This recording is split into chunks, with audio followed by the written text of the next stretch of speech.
جی تو ناظرین، میں آپ کو کہانی سنا رہا تھا ان لوگوں کی جو اپنے کو اڈیپٹ نہیں کر سکے، اور یہ ہماری بدقسمتی ہے کہ ہمارے سسٹم نے ان لوگوں کو گم کر دیا۔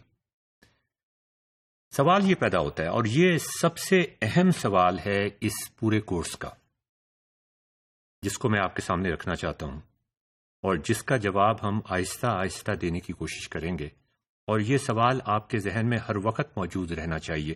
ہم کہہ سکتے ہیں کہ اس سبجیکٹ کو اگر ایک جملے سے اس سبجیکٹ کی اہمیت کو بیان کرنے کی کوشش کی جائے تو ایک سوال سے اس سبجیکٹ کی اہمیت اس طرح سے بیان ہو سکتی ہے کہ ہم کیا کر سکتے ہیں آج کل کے نظام میں، آج کل کے اسکولنگ کے نظام میں، کالج کے نظام میں، یونیورسٹی کے نظام میں ٹیکنالوجی کو استعمال کر کے how can we cater people who are different using innovation, using technology, ان لوگوں کو جو اپنے کو سسٹم پہ ڈسٹارٹ نہیں کر سکتے، سسٹم کے حوالے سے اڈیپٹ نہیں کر سکتے، لیکن ان کے پاس ریئر ٹیلنٹس ہیں۔ تو یہ اگر ہم اس سوال کا اگر ہم جواب آہستہ آہستہ دینے کی کوشش کریں گے، بہت مشکل سوال ہے مگر بہت اہم سوال ہے۔ آپ کو پتہ ہے ناظرین کہ دو طرح کے لوگ ہوتے ہیں سوسائٹی میں۔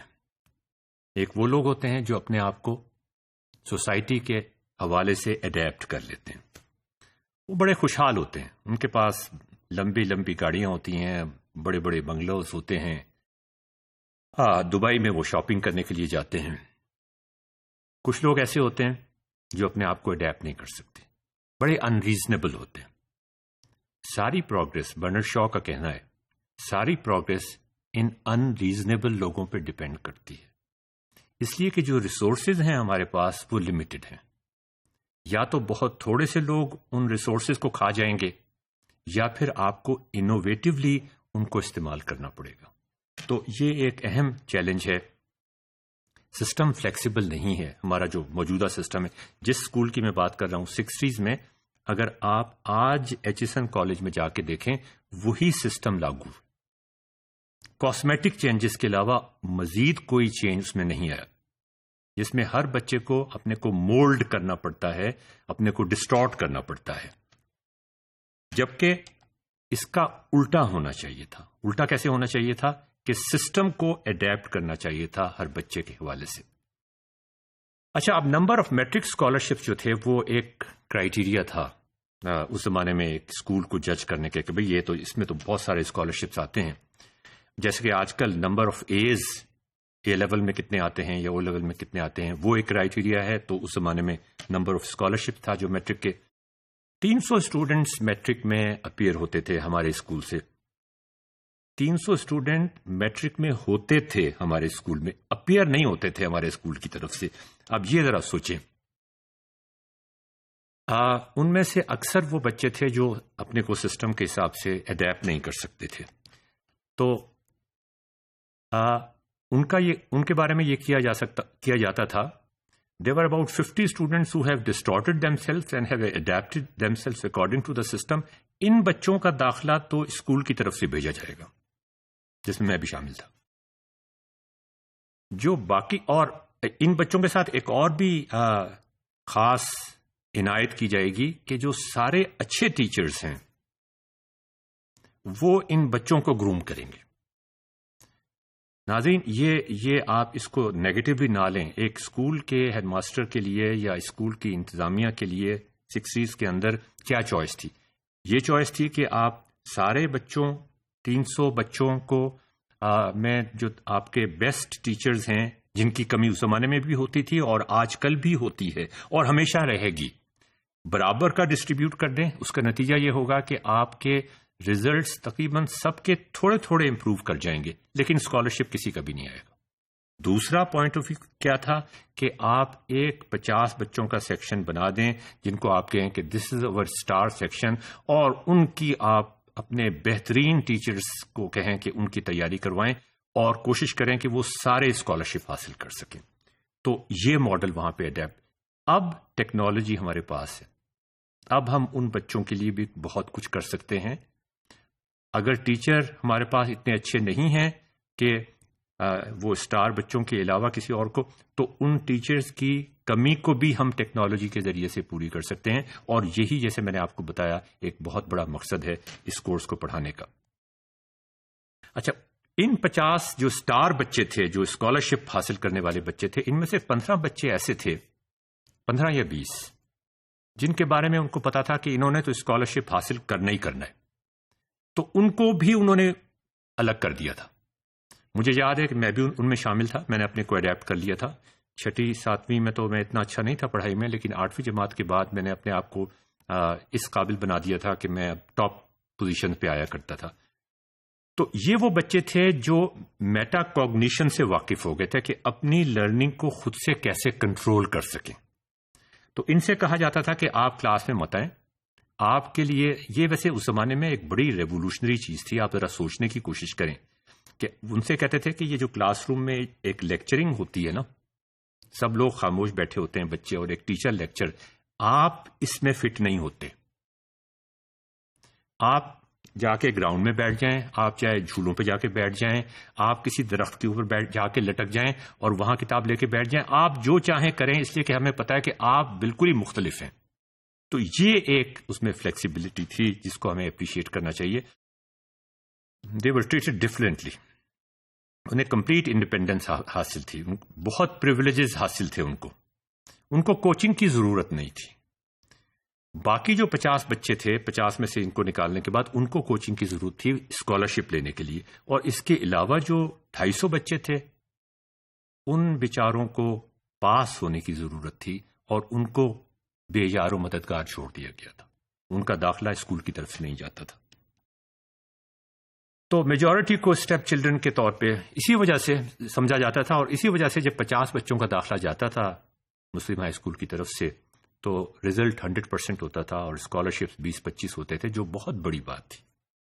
ہمارے زمانے میں بھی میرے خیال میں کوئی 40 کے قریب اسکالرشپ تھے یا 35 کے قریب اسکالرشپ تھے۔ میری کوئی 15ویں پوزیشن تھی لاہور بورڈ میں، اور مجھے گورنمنٹ کالج لاہور میں بھی بڑی آسانی سے داخلہ مل سکتا تھا، لیکن میں نے ملتان میں ایمرسن کالج میں داخلہ لینا پسند کیا۔ تو انفارچونیٹلی بڑی بدقسمتی ہے ناظرین ہماری کہ یہ جو میوزک لورز تھے، یہ آرٹسٹ جو تھے، یہ سٹوری ٹیلرز جو تھے، یہ ڈفرینٹ ونز جو تھے، جو ایک ڈفرینٹ کیٹیگری سے بلانگ کرتے تھے، وہ اس وقت مجھے کہیں نظر نہیں آتے۔ مجھ جیسے میڈیوکر بچے جو محنت کر کے اپنی دماغ کی کمزوری کو کمپنسیٹ کر لیتے تھے، ہمیں بڑی چیز سمجھا جاتا ہے، اور ہم کہتے بھی یہی ہیں کہ ہم بہت بڑی چیز ہیں۔ اچھا، ہوتا کیا تھا کلاس میں؟ 6ٹھی جماعت کا امتحان ہوتا تھا، اس میں جو لوگ فیل ہو جاتے تھے ان کو ڈیٹین نہیں کیا جاتا تھا 6ٹھی جماعت میں۔ یہ ایک سٹینڈرڈ پریکٹس تھی پرائیویٹ سکولز کے اندر۔ ان کو 7ویں میں چڑھا دیا جاتا تھا۔ انسٹنٹ فیڈ بیک نہیں ملتی تھی۔ انسٹنٹ فیڈ بیک کیا، سال کی فیڈ بیک بھی پوری طرح نہیں ملتی تھی پیرنٹس کو۔ تو وہ پیرنٹس پریشان ہوتے تھے کہ ہمارا بچہ فیل ہو گیا لیکن اس کو 7ویں میں چڑھا دیا گیا، وہ 7ویں میں کرے گا کیسے؟ اگر اس کی بنیاد ہی کمزور ہے تو وہ 7ویں میں جائے گا۔ اچھا، اسکول والوں کا کیا مسئلہ تھا؟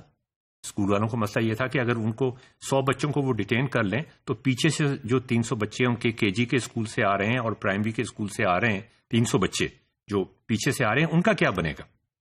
تو ایک ماڈل یہ تھا کہ آپ ڈیٹین نہ کریں، چلاتے جائیں، ان کو چلاتے جائیں، اوپر پروموٹ کرتے جائیں، فیل ہوتے ہیں تو بھی پروموٹ کرتے جائیں۔ اور فیڈ بیک، اس زمانے میں ٹیکنالوجی تو تھی نہیں، اب تو ٹیکنالوجی اویلیبل ہے، اب تو آپ کو منٹ کی پروگرس کی فیڈ بیک بچوں کی آپ پرووائڈ کر سکتے ہیں۔ تو اس کا نتیجہ کیا ہوتا تھا کہ وہ ڈیٹین نہیں ہوتے تھے اور اوپر چلتے جاتے تھے۔ ہمارے مسلم ہائی اسکول پل موئی دریا پہ واقع تھا، اور وہاں پہ ایک پائلٹ اسکول بھی تھا ملتان میں، بہت اچھا اسکول جہاں پہ ٹرین ٹیچرز تھے، ینگ ٹیچرز تھے۔ ہمارے پاس تو عام طور پہ وہ ٹیچرز تھے جو ریٹائرڈ تھے، بہت بڑی بڑی پگڑیاں باندھ کے آتے تھے، بہت محنت سے کام کرتے تھے لیکن ریٹائرڈ تھے۔ وہاں پر ینگ ٹیچرز تھے، بی ایڈ ٹیچرز تھے، پراپرلی کوالیفائڈ ٹیچرز تھے۔ وہاں پر وہ یہ کرتے تھے کہ 6ٹھی جماعت میں اگر کوئی بچے فیل ہو گئے ان کو نکال دیا انہوں نے۔ تو اب وہ تعداد کم ہو گئی ان کی، ڈیٹین نہیں کیا، چھٹی جماعت میں، 7ویں جماعت میں وہ لوگ پروموٹ ہوئے جو واقعی اس قابل تھے کہ پروموٹ ہو سکتے. فیڈ بیک وہاں پر بھی نہیں تھی. فیڈ بیک اس طرح سے ملتی تھی کہ ایک بچے کو نکال دیا جاتا تھا. مسئلہ وہیں کا وہیں تھا. تو دیکھیں جو بھی سولوشنز اس وقت اڈیپٹ کیے جاتے تھے، چاہے وہ گورنمنٹ سکولز کے ہوں، چاہے وہ پرائیویٹ سکولز کے ہوں، چاہے آپ بچوں کو ڈیٹین کریں، چاہے آپ بچے کو ڈیٹین نہ کریں، اسے نکال دیں، مسئلہ وہیں کا وہیں تھا. پیرنٹس بیچاروں کو یہ پتہ ہی نہیں چلتا تھا کہ گڑبڑ کہاں پہ ہے اور اس گڑبڑ کو ٹھیک کیسے کیا جا سکتا ہے. یہ سب سے بڑا المیہ تھا اس زمانے کے اسکول کا بھی اور آج کل کے بھی گورنمنٹ اسکول کا بھی یہی مسئلہ ہے. انفیکٹ اور اسکولوں کا بھی یہی مسئلہ ہے. ایئرلی ایگزامینیشن ہوتے تھے اور اس میں جو فیڈ بیک آتی تھی اس کی بیسس پر بھی پوری طرح فیڈ بیک ہمیں نہیں ملتی تھی. پرچے نہیں دکھائے جا سکتے تھے. بچوں کو یہ پتہ نہیں چلتا تھا کہ انہوں نے وہ غلطی کہاں پہ غلطی کی، کیوں غلطی کی، کیسے غلطی کی، کس وجہ سے غلطی کی. یہ 3-4 چیزیں آج کل کے زمانے میں بڑی امپورٹنٹ ہو گئی ہیں. جب ایک بچہ ایک امتحان کا سوال اٹیمپٹ کرتا ہے، میتھمیٹکس ہے، فزکس ہے، کیمسٹری ہے، بایولوجی ہے، تو اپنی سوچ کے مطابق اسے وہ صحیح کرنے کی کوشش کرتا ہے. غلط یا صحیح یہ ایک اور طریقہ ہے جانچنے کا. وہ اپنی سوچ کے مطابق اسے، اب اس پہ کاٹا لگا کے اس کو 0 نمبر دے دینا اس مسئلے کا حل نہیں ہے. حل یہ ہے کہ آپ اس کے دماغ کے اندر گھسیں، دیکھیں اس نے یہ غلطی کیوں کی ہے، کہاں پہ کی ہے، کس پروسیس کے اندر جو اس کے دماغ میں چل رہے تھے، جو فرکشن اس کے دماغ میں ہو رہی تھی، جو انٹیگریشن وہ کر رہا تھا، جو کنیکشنز وہ بنا رہا تھا، جو ایکٹیویٹی میں نے آپ سے ذکر کیا تھا وہ کر رہا تھا، اس میں گڑبڑ کہاں پہ ہوئی ہے. یہ صرف ممکن ہے ٹیکنالوجی کے ذریعے سے. تو جیسے پہلے بھی میں نے آپ کو بتایا، learning requires instant feedback. اسی کو ہم آگے اپنے ماڈیول میں کنٹینیو کریں گے.